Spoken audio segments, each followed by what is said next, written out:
La doctora Finch me condujo a un lugar que no aparecía en ningún mapa de Pendleton. Era una cámara circular, excavada en la roca, con un techo tan alto que la luz de las linternas no alcanzaba a iluminarlo.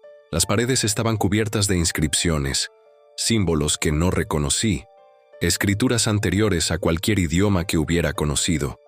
En el centro, un círculo de piedra negra, pulida por siglos de uso, o por siglos de algo que no sabía nombrar. Esto era un lugar de paso, dijo Finch, arrodillándose junto al círculo y pasando la mano sobre la superficie lisa. Antes de que existiera el tren, antes de que existiera Londres, los que sabían viajar entre mundos usaban estas cámaras. Se sentaban aquí, cerraban los ojos y se sumergían en sus recuerdos. Los recuerdos eran el combustible. Los recuerdos eran el mapa.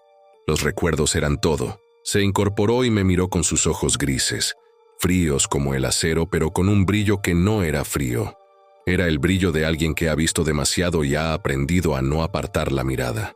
El revisor te quitó un recuerdo.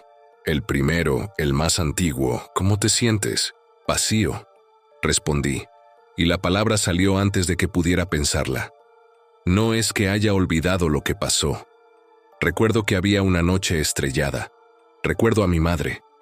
Recuerdo que era importante, pero no siento nada. Es como mirar la fotografía de un lugar donde nunca estuviste. Finch asintió sin sorpresa. Eso es lo que hace el revisor. No quita los datos, quita la emoción. Y sin emoción, un recuerdo no es más que un archivo muerto. Puedes consultarlo, pero no te alimenta, no te sostiene, no te da fuerza. Se sentó en el borde del círculo de piedra y me hizo señas para que hiciera lo mismo. Obedecí.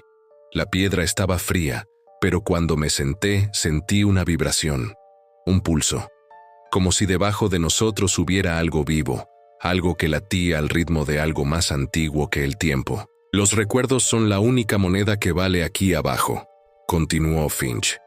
El revisor los cobra como peaje, los limpiadores los devoran, Meridian los archiva y los olvida. Pero los recuerdos también son la única arma que tenemos, la única herramienta, la única esperanza. ¿Cómo se usa un recuerdo como arma?, pregunté. Finch sonrió. Era una sonrisa dura, la de alguien que ha tenido que aprender a sobrevivir con lo que tenía. Te voy a contar cómo llegué aquí, no para que sientas lástima por mí, para que entiendas. Cerró los ojos. Por un momento su rostro se transformó. Las arrugas se suavizaron, los hombros se enderezaron y vi a la mujer que había sido antes de que el infierno la marcara. Me llamo Elara Finch. Nací en Berlín en 1914. Mi padre era físico, mi madre matemática. Cuando los nazis llegaron al poder, huyeron a Londres. Yo tenía 19 años cuando empezó la guerra. Estudiaba química en el University College. Cuando los bombardeos empezaron, me ofrecí como voluntaria para el servicio de ambulancias en el metro. Abrió los ojos. Por un instante en sus pupilas vi reflejos de fuego, sombras que corrían, el eco de sirenas. La noche del 10 de mayo de 1941 fue la peor. Los alemanes bombardearon Londres durante 11 horas. Yo estaba en la estación de Bank, atendiendo a los heridos. Había cientos de personas en los andenes, familias enteras, niños, ancianos, todos apiñados en la oscuridad, esperando que pasara. Hizo una pausa. Sus dedos se cerraron sobre el borde de la piedra con una fuerza que blanqueó sus nudillos. Una bomba cayó directamente sobre la estación. El techo se derrumbó. Hubo polvo, humo, gritos. Cuando volví en mí, estaba aquí, en este infierno, pero no en el departamento de reclamaciones, no en la cola eterna. Aparecí en un vagón del tren, sola, con mi uniforme manchado de sangre y mis vendajes en la mano. ¿Y qué hiciste? Lo mismo que haría cualquiera. Intenté salir, intenté encontrar una salida, pero el tren no paraba, y los vagones se sucedían uno tras otro, y cada vez que creía haber llegado al final, aparecía otro, hasta que encontré a Pendleton. Pendleton ya estaba aquí. Pendleton llevaba aquí casi un siglo cuando yo llegué. Me encontró vagando por los túneles, medio muerta, medio loca. Me llevó a su refugio, me enseñó lo que sabía, y juntos empezamos a buscar la salida. Se levantó del círculo y caminó hacia la pared de inscripciones. Sus dedos recorrieron los símbolos con una familiaridad que hablaba de años, décadas de estudio. Eso fue hace 80 años. 80 años buscando una salida. 80 años aprendiendo las reglas de este lugar. 80 años viendo cómo el revisor le arrancaba los recuerdos a Pendleton uno por uno. Y en todo ese tiempo, aprendí una cosa. Los recuerdos no son solo imágenes, son energía. Son la única cosa que los habitantes de este infierno no pueden crear por sí mismos. Por eso los quieren, por eso los cobran, por eso los devoran. Se volvió hacia mí. Y por eso, si quieres llegar a la British Museum, tienes que aprender a usarlos como nunca los has usado. No como archivos, no como fotografías, como armas. Enséñame, dije. Finch asintió. Se sentó frente a mí en el círculo de piedra, con las piernas cruzadas, las manos apoyadas en las rodillas. Cierra los ojos, dijo. Busca el recuerdo más fuerte que conservas. No el más antiguo, el más fuerte, el que te sostiene. Cerré los ojos. Al principio, solo vi oscuridad. La oscuridad de los túneles, la oscuridad del infierno, la oscuridad que me había envuelto desde que me subí al último tren. Pero luego, en el fondo de esa oscuridad, algo empezó a brillar. Era el domingo por la mañana en Bermondsey. La luz entrando por la ventana de la cocina, el humo del café elevándose hacia el techo, la taza caliente entre mis manos, la sensación de que, por un instante, todo estaba bien. Ahora, dijo Finch, y su voz parecía venir de muy lejos, de detrás de una pared de agua. Agarra ese recuerdo. No lo mires como si fuera una foto. Métete dentro. Vive otra vez. El recuerdo se expandió. Ya no veía la luz desde fuera. Estaba dentro de ella. Sentía el calor de la taza en las palmas de las manos. Oía el silbido de la tetera en la cocina. Olía el café recién molido. Ese olor que siempre me recordaba que estaba vivo, que estaba despierto, que el mundo seguía girando aunque yo no hiciera nada para empujarlo. Bien, dijo Finch, ahora sácalo. ¿Cómo? Como sacas el aire de los pulmones, como sacas la sangre de una herida. El recuerdo está en ti. No tienes que hacer nada especial para que salga. Solo tienes que querer que salga. Apreté los dedos. Sentí el recuerdo, no en la mente, sino en el pecho. Era como un nudo caliente, un centro de gravedad alrededor del cual giraba todo lo que era. Y lo empujé. No fue un movimiento físico. Fue un acto de voluntad puro, como tratar de mover un brazo que llevas demasiado tiempo quieto. El recuerdo se desprendió de mí con una sensación que no sabría describir. No era dolor. Era algo más parecido a un alivio, a la liberación de un peso que no sabía que estaba cargando. Abrí los ojos. Entre mis manos flotaba algo. Era una luz, pequeña, del tamaño de una nuez, pero brillante, muy brillante. Flotaba sobre mis palmas abiertas, girando lentamente, y dentro de ella vi imágenes diminutas.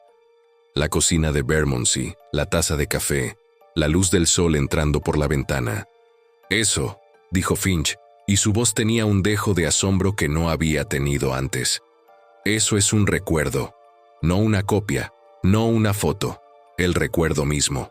Lo que sentiste aquella mañana, todo el peso de aquel momento, concentrado en un punto.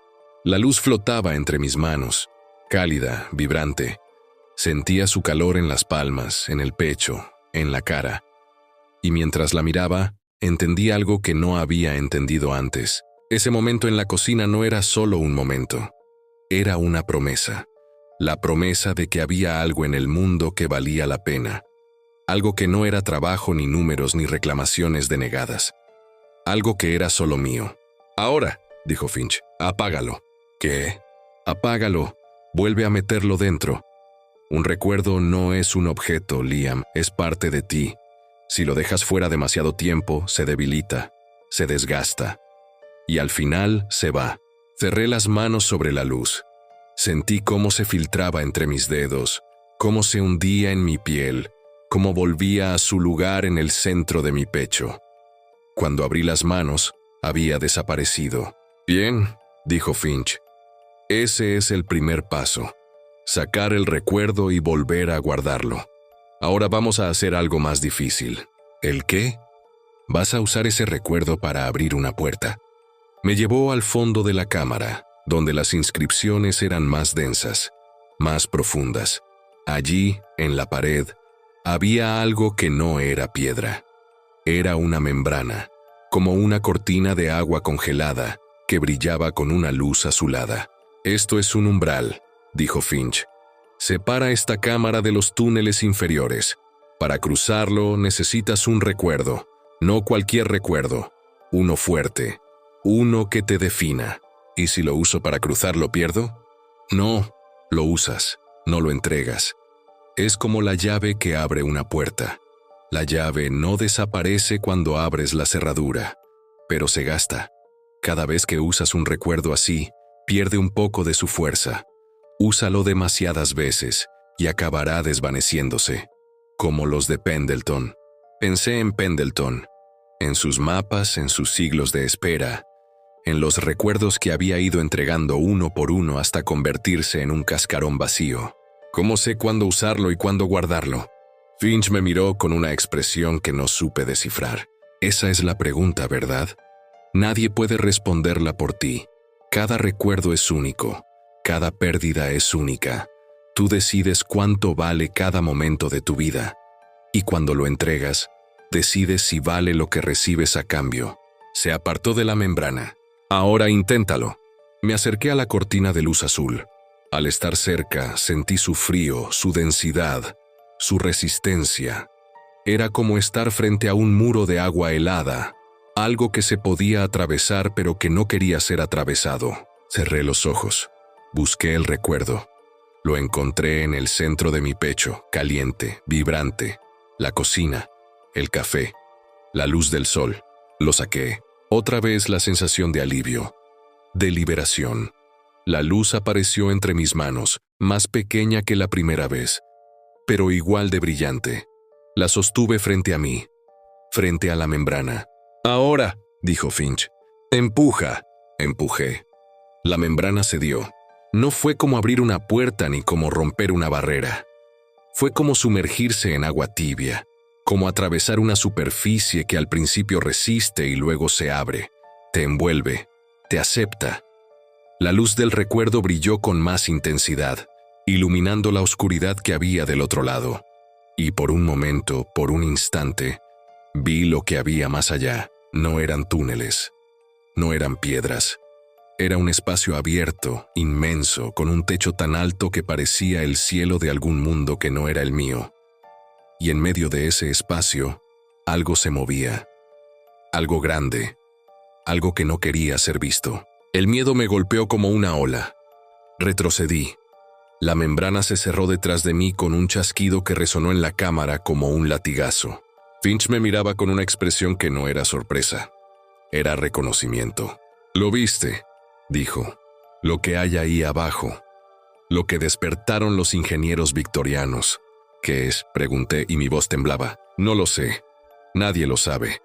Pendleton dice que es lo que había antes. Antes del tren, antes del infierno, antes de Londres. Algo que estaba dormido y que nosotros despertamos sin querer. Y ahora está ahí, esperando». «¿Esperando qué?». «Esperando que alguien baje lo suficiente para encontrarlo». Guardé silencio. En mi pecho, el recuerdo de la cocina latía con menos fuerza que antes.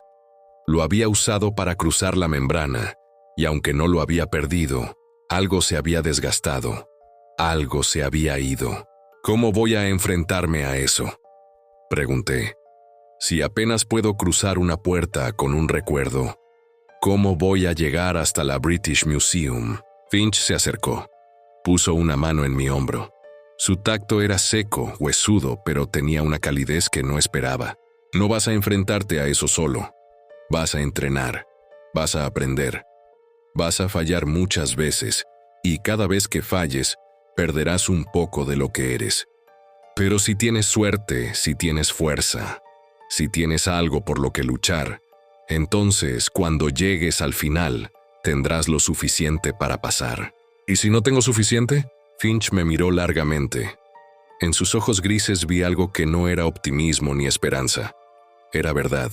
Entonces te quedarás aquí, como Pendleton, como yo, como todos, procesando reclamaciones, tecleando denegado una y otra vez, hasta que tu piel se vuelva papel y tu nombre sea solo un número en un expediente que nadie leerá.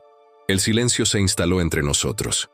En algún lugar, muy lejos, oí el rumor de un tren, el traqueteo de las ruedas sobre las vías, el eco de un silbato que podía ser real o podía ser mi memoria jugándome otra mala pasada. «Enséñame más», dije. Finch sonrió. Era una sonrisa pequeña, pero era una sonrisa. Eso es lo que quería oír. Pasamos las horas siguientes, o los días, o las semanas, en aquella cámara de piedra. Finch me enseñó a sacar los recuerdos sin desgastarlos, a sostenerlos en el aire como si fueran linternas, a usarlos para iluminar los rincones más oscuros de la cámara. Me enseñó a distinguir los recuerdos fuertes de los débiles, los que podían usarse como armas, de los que solo servían para recordar. Me enseñó a no aferrarme a ellos con demasiada fuerza, porque el miedo a perderlos los debilita más que perderlos mismos. Mientras aprendía, ella me contaba su historia, no la que había vivido, sino la que había perdido, los recuerdos que el revisor le había arrancado a lo largo de 80 años. Al principio, me quitó los recuerdos de la guerra, los gritos, las bombas, la sangre. Pensé que era un alivio. Pensé que era mejor olvidar todo eso. Pero luego me quitó los rostros de los soldados que había salvado. Luego me quitó el nombre de mi madre. Luego me quitó la cara de mi padre. Luego me quitó el sonido de su voz. Su voz se había vuelto un susurro, pero seguía hablando, como si necesitara decirlo en voz alta para no olvidarlo del todo. Ahora solo me queda esto: la ciencia, las fórmulas, los experimentos, los recuerdos de lo que estudié, de lo que aprendí, de lo que fui. El revisor no los quiere porque no son personales, no tienen emoción, son solo datos. Y mientras los tenga, mientras pueda recordar cómo funciona un átomo y cómo se cura una herida y cómo se construye una bomba, sigo siendo yo, un poco menos cada día, pero todavía yo. Me detuve en medio del ejercicio. Tenía el recuerdo de la cocina flotando entre mis manos, brillando con una luz tenue, pero constante. «¿Por qué no te rindes?», pregunté. «¿Por qué sigues luchando?». Finch me miró. Por un momento, sus ojos no eran los de una científica vieja y cansada. Eran los de una mujer joven, la que había sido, la que todavía era en algún lugar que el revisor no había tocado. «Porque si me rindo, ellos ganan», dijo. «Meridian, el revisor, los limpiadores, todos ellos, quieren que nos convirtamos en papeles, quieren que olvidemos que alguna vez estuvimos vivos. Y yo me niego. No porque tenga esperanza de salir, no porque crea que voy a volver a ver el sol. Me niego porque rendirse es más fácil que seguir, y yo nunca he elegido lo fácil». Guardó silencio. En la penumbra de la cámara su figura parecía más pequeña pero también más sólida, como una roca que el agua no ha podido desgastar del todo. «Ahora practica», dijo. «Vas a necesitar muchos recuerdos para lo que viene, y no todos van a ser tan fáciles de usar como el de la cocina». Cerré los ojos. Busqué en mi interior, en los rincones que el revisor no había tocado todavía. Había muchos, más de los que creía. Algunos eran pequeños, momentáneos, casi insignificantes. Otros eran grandes, pesados, cargados de significado. Todos eran míos. Todos me habían hecho quien era. Y mientras los repasaba, mientras los sacaba y los guardaba, sacaba y guardaba, sentí algo que no había sentido desde que llegué a aquel lugar. Fuerza. No era la fuerza de los músculos ni la fuerza de la voluntad. Era algo más profundo. Era la certeza de que, mientras tuviera aquellos recuerdos, mientras pudiera sostenerlos en mis manos y sentir su calor, no estaba perdido. Podían quitarme todo lo demás. Podían quitarme el tiempo, la esperanza, la piel, pero mientras tuviera eso, mientras pudiera recordar quién había sido, podía seguir siendo. Cuando por fin abrí los ojos, Finch ya no estaba. En su lugar, sobre el círculo de piedra, había un pequeño objeto. Era una placa de identificación, como la de Thomas Fletcher, pero más pequeña, más antigua. La tomé. En el metal oxidado, apenas legible, había un nombre grabado: Elara Finch, 1914-1941. Debajo alguien había añadido algo con una letra más moderna, más desesperada. No me olvides. Guardé la placa junto a la de Thomas, junto al fragmento de mapa, junto al cuaderno de Pendleton. El peso en mi pecho aumentó, pero no era un peso que me aplastara. Era un peso que me sostenía. Salí de la cámara y caminé hacia el túnel que llevaba de vuelta a la estación abandonada. En algún lugar, muy lejos, Kai me esperaba para enseñarme los túneles. Y después de él, Ashworth me esperaba para enseñarme algo más. Pero antes de llegar me detuve un momento. Cerré los ojos. Saqué el recuerdo de la cocina. Lo sostuve entre mis manos. Lo miré brillar en la oscuridad. Y por un instante, solo un instante, volví a estar allí. En Bermondsey, un domingo por la mañana. El sol entrando por la ventana. El café caliente. La sensación de que el mundo estaba bien y yo estaba vivo para verlo. Guardé el recuerdo. Abrí los ojos. Y seguí caminando.